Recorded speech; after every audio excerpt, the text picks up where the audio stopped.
Hello friends, welcome back to my channel divine tutorials. तो friends, जैसा कि कल मैंने आप लोगों को वृद्धि एवं विकास के बारे में बताया था कि वृद्धि क्या होती है और विकास क्या होता है, इन दोनों में अंतर भी मैंने आप लोगों को बताए थे।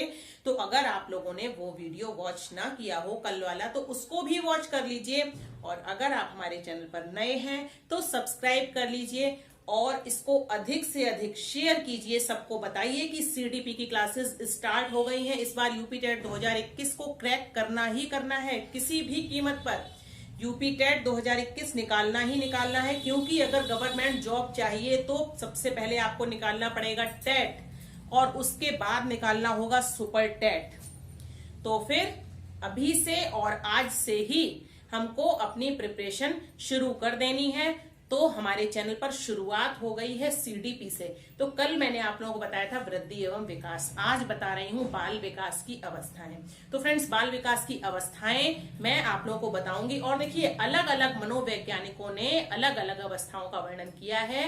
तो जैसा कि मैं जो आप लोगों को बता रही हूं वो इस तरीके से अवस्थाएं मैं आप लोगों को बताऊंगी कि आप लोगों को अच्छे से समझ में आ जाएंगी और यहीं से क्वेश्चन एग्जाम में पूछा जाता है। तो फ्रेंड्स देखिए, सामान्य तौर पर 3 प्रकार की अवस्थाएं बताई गई हैं: शैशवावस्था, बाल्यावस्था और किशोरावस्था। अब इन अवस्थाओं में दो भागों, यानी कि इन अवस्थाओं को दो भागों में क्या किया गया है, विभाजित किया गया है। ठीक है, सबसे पहले आती है शैशवावस्था। तो शैशवावस्था को हम 2 भागों में विभाजित करेंगे। तो ये हमारी हो जाएंगी, देखिए, पूर्व शैशवावस्था और उत्तर शैशवावस्था।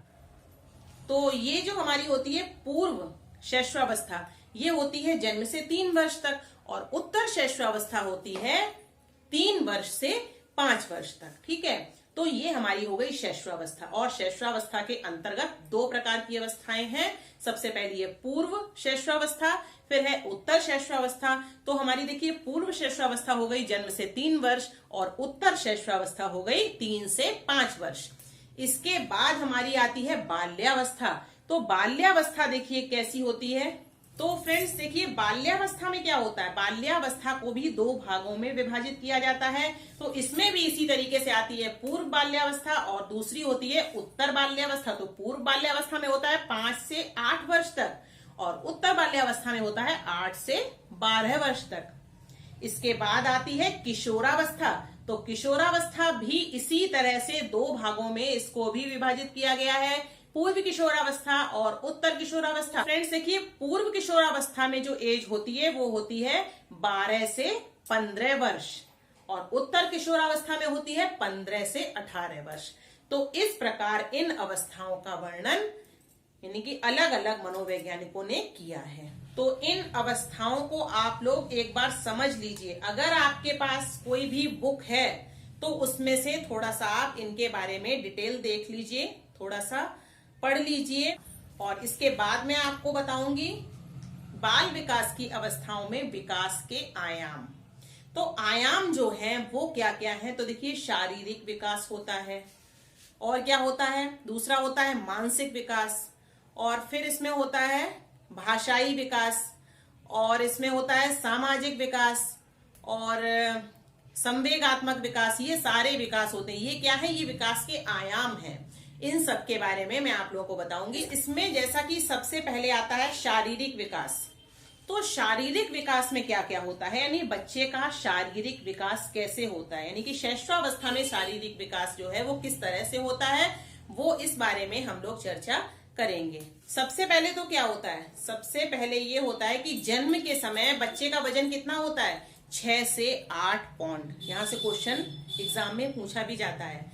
जन्म के समय बच्चे का वजन होता है 6 से 8 पौंड। ठीक है, इसके बाद बच्चा जब होता है 6 महीने का, तो 6 महीने में उसका वजन यानी कि 6 से 8 पौंड जो होता है जन्म के समय, तो इसका हो जाता है दुगुना, और 1 वर्ष में तिगुना वजन हो जाता है। यानी कि जब तक बच्चा 1 वर्ष का होता है तब तक वजन उसका 3 गुना हो जाता है, 6 से 8 पौंड का।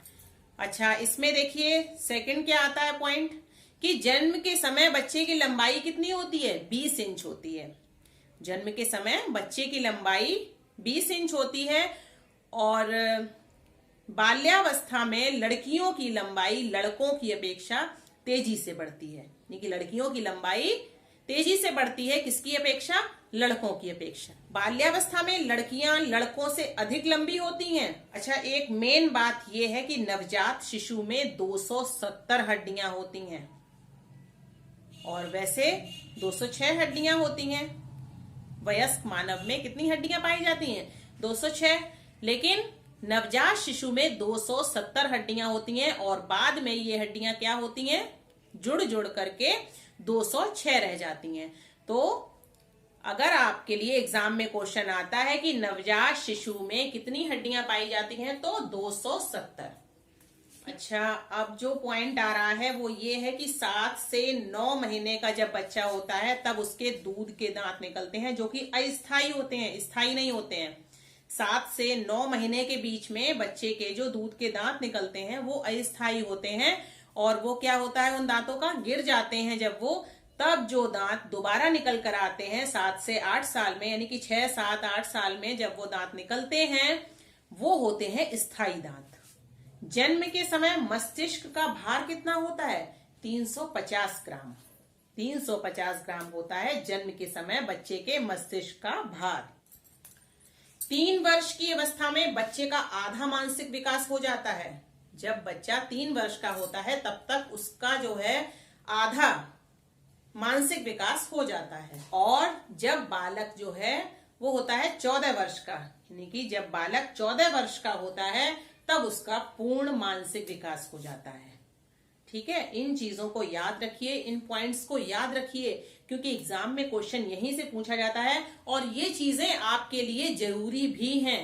अगर आप लोग सीख लेंगे ये चीजें, यानी कि ये एक ऐसा वो होता है सब्जेक्ट, यानी कि सीडीपी एक ऐसा सब्जेक्ट है जिसको अगर समझ लिया तो वो कभी भी भूलने का नहीं है। और अगर हमने ये सोच के पढ़ा कि एग्जाम टाइम तक याद रखना है और फिर हमको भूल जाना है, तो वो चीज याद नहीं रहती है। इसलिए हमको ये सोच के पढ़ना है कि हमको इसको लाइफ टाइम याद रखना ही रखना है।